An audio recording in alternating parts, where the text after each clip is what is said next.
ఓం నమో వెంకటేశాయ. జ్యోతిషరత్నాకరం ఛానల్‌కి స్వాగతం. ఈ వీడియోలో ఒక జాతకంలో శుక్రుడు ఎటువంటి వైవాహికపరమైనటువంటి సమస్యలిస్తాడు, అదే విధంగా రాజకీయపరంగా ఎటువంటి విజయాలనిస్తాడు, రాజకీయపరంగా సమస్యలనిస్తాడు. ఈ విషయాలు తెలుసుకుందాము. నైసర్గికంగా అంటే స్వభావరీత్యా వివాహానికి కారకుడైనటువంటి గ్రహము శుక్రుడు. ఇటువంటి శుక్రుడు వైవాహిక సౌఖ్యము ఇస్తాడు, వైవాహిక సమస్యలు ఇస్తాడు. అదేవిధంగా రాజకీయాల్లో అత్యద్భుతమైనటువంటి విజయాలను అందించేటువంటి సమర్థత ఉన్నటువంటి గ్రహము శుక్రుడు. శుక్రుడు కనుక అటువంటి కాంబినేషన్లో ఉన్నట్టయితే చాలా మంచి రాజకీయ విజయాలని అందిస్తాడు జాతకుడికి. అయితే శుభగ్రహాలకి కేంద్రాధిపత్యం అనేది కొంతవరకు ప్రాబ్లమెటిక్ ఆధిపత్యంగా మనం చూడాలి. ఈ కేంద్రాధిపత్యం దోషం వలన శుభగ్రహమైనటువంటి శుక్రుడు కూడా కొంత సమస్యలను ఇస్తాడు తాను ఉన్నటువంటి స్థానాన్ని బట్టి. అలాగే తాను ఏ గ్రహాలతో కలిసి ఉన్నాడు, ఇటువంటి వాటి ఆధారంగా శుక్రుడి యొక్క పాజిటివ్ రిజల్ట్స్ ఎంతవరకు ఉంటాయి, అలాగే నెగిటివ్ రిజల్ట్స్ ఎంతవరకు ఉంటాయి అనేది మనం ఒక అవగాహన తెచ్చుకోవాలి. అయితే శుక్రుడు కొన్ని లగ్నాలకి ఎక్కువగా సమస్యలను ఇస్తాడు, ముఖ్యంగా మ్యారేజ్కి సంబంధించినటువంటి ప్రాబ్లమ్స్. ఇక సప్తమంలో శుక్రుడే కనుక తీసుకున్నట్టయితే అది ఎప్పుడూ కూడా మ్యారేజ్లో కొంత ప్రాబ్లమ్ని తీసుకొస్తుంది. అదేవిధంగా శుక్రుడికి కోణాధిపత్యం అంటే 5th లార్డ్షిప్, 9th లార్డ్షిప్ అనేవి చాలా మంచి ఫలితాలను ఇవ్వగలిగేటువంటి సమర్థతని తీసుకొస్తాయి. అదేవిధంగా కోణాల్లో ఉన్నటువంటి శుక్రుడు చాలా బలంగా ఉంటాడు. ఆ తర్వాత కేంద్రాల్లో ఉన్న శుక్రుడు కూడా బలంగా ఉంటాడు. శుభగ్రహాలకు ఎప్పుడూ కూడా కోణాధిపత్యం అనేది చాలా బలాన్ని ఇస్తుంది. ఎందుకంటే కోణ స్థానాలు లక్ష్మీ స్థానాలు. ఒక వ్యక్తి యొక్క క్యారెక్టర్, అతని పర్సనాలిటీ, అలాగే శుక్రుడు విషయంలో శుక్రుడు కనుక కోణాధిపత్యం తీసుకుంటే అతని యొక్క ఆలోచన ధోరణిలో మృదుత్వము, మంచి విషయాల పట్ల ఆసక్తి, ఉత్తమ అభిరుచులు కలిగి ఉండడము, ఇలాంటి లక్షణాలని ఇస్తాడు. అదేవిధంగా కోణ స్థానంలో ఉన్న శుక్రుడు కూడా చాలా మంచి ఫలితాలని ఇస్తాడు. ఇదే శుక్రుడు కేంద్ర స్థానంలో బలంగా ఉన్నట్టయితే రాజకీయ విజయాలు, కెరియర్లో సక్సెస్ ఇచ్చినప్పటికీ కూడా చాలా ఒడిదుడుకుల్ని క్రాస్ చేస్తూ ఆ సక్సెస్ని అందుకునేటువంటి అవకాశాలే ఎక్కువగా ఉంటాయి. కేంద్రాలు కెరియర్ని, అలాగే ఎడ్యుకేషన్ ఇలాంటి ముఖ్యమైనటువంటి రూల్ చేసే స్థానాలు. ఈ కేంద్రాన్ని హ్యాండిల్ చేయగలిగినటువంటి కెపాసిటీ పాపగ్రహాలకి, అంటే నైసర్గిక పాపగ్రహాలకి, ఆధిపత్య పాపగ్రహాలు తీసుకోకూడదు, నైసర్గిక పాపగ్రహాలకి ఉంటుంది. సహజంగానే పాపగ్రహాలు కొంత స్ట్రాంగ్గా, రఫ్గా ఉంటాయి. యాడ్వర్సిటీస్ అంటే ఒడిదుడుకుల్ని, కష్టాలని ఎదుర్కొనే శక్తి పాపగ్రహాలకి ఎక్కువగా ఉంటుంది. ఇటువంటి పాపగ్రహాలు కేంద్రాధిపత్యం తీసుకున్న, కేంద్రంలో ఉన్న చాలా మంచి ఫలితాలని ఇస్తాయి. ఇక ఈ వీడియోలో శుక్రుడు మ్యారిటల్ ప్రాబ్లమ్స్, అలాగే political success and political problems ఇచ్చేటువంటి 2 ఎగ్జాంపుల్ చార్ట్స్ని డిస్కస్ చేస్తాను. అవి చూపించి నేను ఎక్స్ప్లెయిన్ చేస్తూ డిస్కస్ చేస్తాను.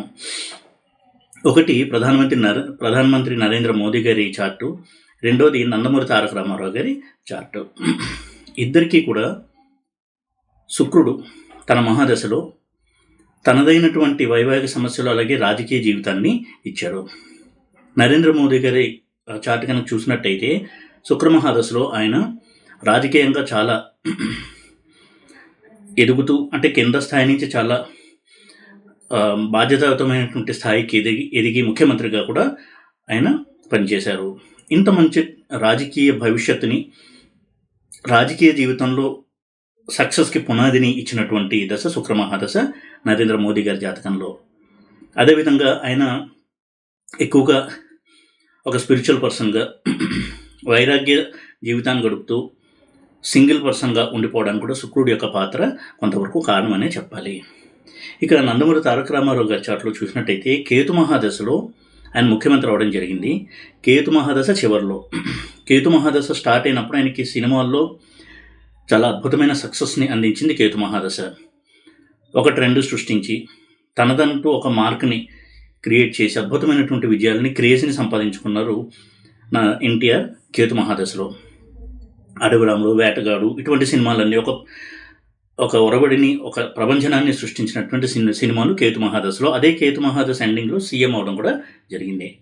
అయితే శుక్ర మహాదశ వచ్చినప్పుడు పొలిటికల్గా ఎన్నో ఛాలెంజెస్, పదవీ గండాలు, ఆరోగ్య సమస్యలు, అలాగే ఆయన రెండవ వివాహం చేసుకోవడం వల్ల దానివల్ల కూడా కొంతవరకు ఇబ్బందులు ఎదుర్కోవడము, ఈ విధంగా ఆయన మారకం కూడా శుక్ర మహాదశలోనే జరిగింది, మరణించడము. ఈ విధంగా శుక్రుడు తన యొక్క స్థితిని ఆధారం చేసుకుని ఒక జాతకంలో చాలా అద్భుతమైనటువంటి విజయాలను ఇచ్చాడు, ఇంకొక జాతకంలో చాలా తీవ్ర సమస్యను కూడా ఇచ్చాడు. అయితే ఆ 2 ఎగ్జాంపుల్ చార్ట్స్ చూపిస్తూ ఏ విధమైనటువంటి పరిస్థితుల్లో శుక్రుడు ఇలా 2 భిన్నమైనటువంటి రిజల్ట్స్ ఇచ్చాడు అనేది ఎక్స్ప్లెయిన్ చేస్తాను. ఇది నరేంద్ర మోదీ గారి చార్ట్. ఆయన లగ్నము వృశ్చిక లగ్నము, లగ్నంలో చంద్రకుజులు, 4వ గురువు, 5వ రాహువు, 10వ శుక్ర శని, 11వ రవి బుధ కేతు. ఈయన శుక్ర మహాదశలో చాలా అద్భుతమైనటువంటి రాజకీయ ప్రస్థానము, అలాగే రాజకీయ విజయాలు అందుకున్నటువంటి దశ. ఇక్కడ శుక్రుడు యొక్క బలం ఏ విధంగా సహాయపడింది అనేది మనం చూద్దాము. అదేవిధంగా లగ్నంలో చంద్రకుజులు ఉండడం అనేది చంద్రమంగళ యోగాన్ని ఇస్తుంది. చంద్రుడు లగ్నంలో నీచలో ఉన్నప్పటికీ ఆ రాశ్యాధిపతి అయినటువంటి కుజుడితో ఉండడం వలన నీచభంగం అనేది జరిగింది. చంద్రమంగళ యోగం ఉన్నటువంటి వ్యక్తులు చాలా దృఢ సంకల్పము, పట్టుదల ఉన్నటువంటి వ్యక్తులుగా ఉంటారు. చాలా స్ట్రాంగ్ పర్సనాలిటీ ఉన్నటువంటి వ్యక్తులుగా ఉంటారు. అందులోనూ ఆయనకి ఈ యోగం అనేది లగ్నంలోనే ఏర్పడింది. ఇక లగ్నం నుంచి చంద్రుడి నుంచి కూడా శుక్రుడు 10th హౌస్లో ఉన్నాడు శనితో. ఇక్కడ శుక్రుడు యొక్క 10th హౌస్ ప్లేస్మెంట్ అనేది చాలా బలమైనటువంటి ప్లేస్మెంట్. అదేవిధంగా శని 10th హౌస్లో ఉంటే కూడా చాలా మంచి రిజల్ట్స్ ఇస్తాడు. ఈ విషయం నేను ఇదివరకు వీడియోలో కూడా చెప్పడం జరిగింది. శనికి ది బెస్ట్ ప్లేస్మెంట్ అనేది 10th హౌస్.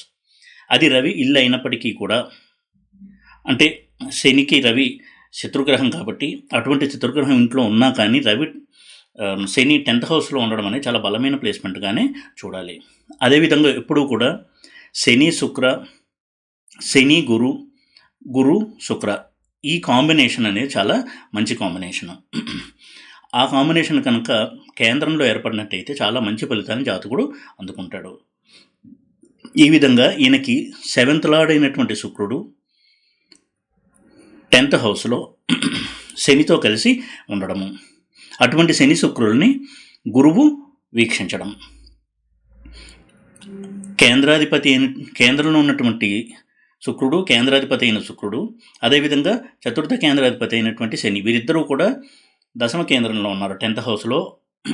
అటువంటి శని శుక్రుల్ని కోణాధిపతి, అంటే పంచమాధిపతి అవుతాడు గురువు వృశ్చిక లగ్నానికి. ఇటువంటి కోణాధిపతి అయినటువంటి గురువు వీక్షించడం ఇది చాలా మంచి బలమైనటువంటి రాజకీయ యోగాన్ని క్రియేట్ చేస్తుంది. ఇక ఈ స్పెషల్ లగ్నాల విషయానికి వచ్చినట్టయితే ఘటిక లగ్నం అనేది కూడా సింహరాశిలో ఉంది. ఘటిక లగ్నము అనేది కెరియర్ని, పొలిటికల్ సక్సెస్ని సూచించేటువంటి లగ్నము. అలాగే హోర లగ్నము మకరంలో ఉంది.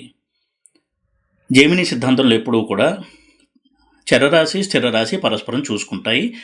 అందులో ఉన్న గ్రహాలు కూడా పరస్పరం చూసుకుంటాయి. అంటే ఇక్కడ హోర లగ్నము శని శుక్రుల్ని చూస్తుంది, అలాగే ఘటిక లగ్నం అందులోనే ఉంది. అలా ఉన్నప్పుడు ఆ గ్రహాలు చాలా యోగద గ్రహాలుగా చెప్పబడతాయి, బలమైనటువంటి రిజల్ట్స్ని ఇస్తాయి. యోగ కారక గ్రహం ఎంత బలమైన రిజల్ట్స్ ఇస్తుందో యోగద గ్రహం కూడా అంత బలమైన రిజల్ట్స్ ఇవ్వగలదు. ఆ విధంగా శుక్రుడు చాలా మంచి రాజకీయ విజయాలను అందించారు ఆయనకి ఆ పీరియడ్లో. ఇది కూడా మనం గమనించాల్సి ఉంటుంది. ఒక కాంబినేషన్ బలాన్ని స్టడీ చేసేటప్పుడు ఇటువంటి వాటిని కూడా మనం అనలైజ్ చేసినట్టయితే ఆ స్ట్రెంత్ మీద మనకి కాన్ఫిడెన్స్ అనేది ఎక్కువ వస్తుంది. ఈ విధంగా ఈయనకి శుక్రుడు రాజకీయంగా చాలా అద్భుతమైనటువంటి జీవితాన్ని ఇచ్చాడు. అయితే వృశ్చిక లగ్నానికి ఎప్పుడూ కూడా శుక్రుడు వైవాహిక సమస్యల్ని ఇచ్చేటువంటి ఛాన్సెస్ ఎక్కువ ఉన్నటువంటి లగ్నం వృశ్చిక లగ్నం. ఎందుకంటే లగ్నానికి 7th లార్డ్ 12th లార్డ్ కూడా శుక్రుడే అవుతాడు. అందులోనూ శుక్రుడి యొక్క మూల త్రికోణమైనటువంటి తుల 12th లార్డ్షిప్ తీసుకుంది కాబట్టి 12th లార్డ్గా ఎక్కువగా వైవాహిక సమస్యల్ని ఇస్తారు వృశ్చిక లగ్న జాతకులకి. ఆ విధంగా ఆయన ఎప్పుడూ కూడా ఒక సింగిల్ పర్సన్గానే ఉండి రాజకీయ ప్రస్థానంలో అద్భుతమైనటువంటి విజయాన్ని సాధించారు. ఇంకొక ఎగ్జాంపుల్ ఎన్టీఆర్ గారిది. ఆయన లగ్నము తులా లగ్నము, లగ్నంలో గురుచంద్రులు, 5వ కేతువు, 7వ శుక్రుడు, 8వ రవి బుధ, 9వ కుజుడు, 11వ రాహువు, 12వ శని. ఈయన విషయానికి వచ్చినట్టయితే శుక్రమహాదశలో ఆయన రాజకీయంగా సీఎం పదవిని అనుభవించారు. అదే సమయంలో కొన్ని హెల్త్ ఇష్యూస్ ఫేస్ చేశారు. ఆయన యొక్క మారకం కూడా శుక్రమహాదశలోనే జరిగింది.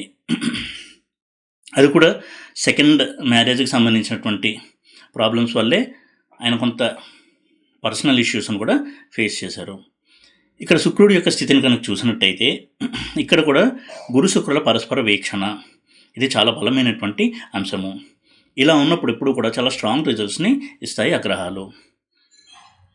ఆ విధంగా శుక్రుడు 7th హౌస్లో ఉండి పదవి ప్రాప్తికి చాలా బాగా హెల్ప్ చేశాడు. అయితే శుక్రుడు అష్టమాధిపతి అయ్యి సప్తమంలో ఉండడము అనేది కొంతవరకు మారకత్వాన్ని ఇచ్చేటువంటి లక్షణాలని సంతరించుకుంటుంది.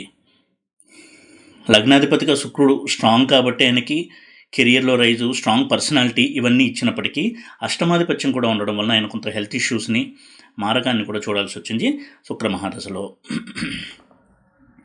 అయితే ఈ శుక్రుడు ఇక్కడ మ్యారిటల్ పరంగా సమస్యలను ఇచ్చాడు, కెరియర్ పరంగా అంటే పొలిటికల్ కెరియర్ పరంగా కూడా సమస్యను ఇచ్చినటువంటి గ్రహంగా చూడాల్సి ఉంటుంది ఈ శుక్రుడిని. అంతేకాక తులా లగ్నానికి గురువుకి షష్టాధిపత్యం కూడా ఉండడం వలన కొంతవరకు షష్టాధిపతి దృష్టి శుక్రుడి మీద ఉండడం కూడా ఒక కారణము శుక్రమహాదశలో ఇటువంటి health issues, personal issues face చేయడానికి. ఇదొక ఎగ్జాంపుల్గా మనం తీసుకోవచ్చు ఈ శుక్రమహాదశ యొక్క 2 ఎక్స్ట్రీమ్స్ని స్టడీ చేయడానికి.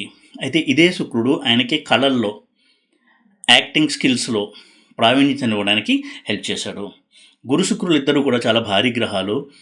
అటువంటి గురు శుక్రులు పరస్పరం కేంద్రాల్లో ఉండడం అంటే ఆపోజిట్లో ఉండి చూసుకుంటూ ఉండడము, అందులోనూ గురువు లగ్నంలో చంద్రుడితో కలిసి గజకేసరి యోగంలో ఉండడము, దీనివల్ల ఆయన యొక్క ఆహార్యం చాలా గంభీరంగా ఒక గాంభీర్యంతో ఉండడము, చక్కటి వాచికము, స్ఫురద్రూపి, ఇలా చాలా మంచి లక్షణాలను కూడా ఇచ్చింది ఈ కాంబినేషన్. ఇక్కడ శుక్రుడు ఆ విధంగా ఆయన యొక్క పర్సనాలిటీని షేప్ చేయడంలో చాలా బాగా హెల్ప్ చేశాడు.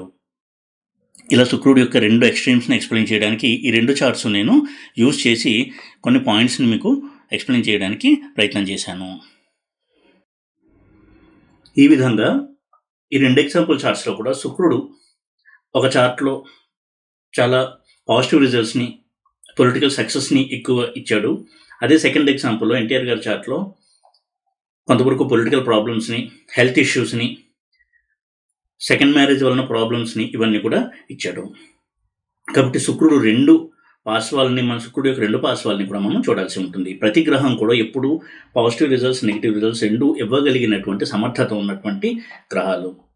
అయితే వాటి యొక్క ఆధిపత్యము, స్థితి, వీటిని ఆధారం చేసుకుని శుక్రమహాదశ వచ్చినప్పుడు ఎటువంటి ధోరణి ఉంటుంది, ఒక ట్రెండ్ ఎలా ఉంటుంది ఆ 20 years, 20 సంవత్సరాలు. ఎందుకంటే శుక్రమహాదశ 20 సంవత్సరాలు ఉంటుంది. ఆ 20 సంవత్సరాలు అతని జీవితం ఏ విధంగా సాగబోతుంది అని తెలుసుకోవడం అనేది కొంతవరకు మెంటల్గా ప్రిపేర్ అవ్వడానికి, ఒక అవగాహన తెచ్చుకుని పరిస్థితులను ఎదుర్కోవడానికి, మానసికంగా సంసిద్ధతని తెచ్చుకోవడానికి హెల్ప్ అవుతుంది అటువంటి అనాలిసిస్ చేయడం వల్ల.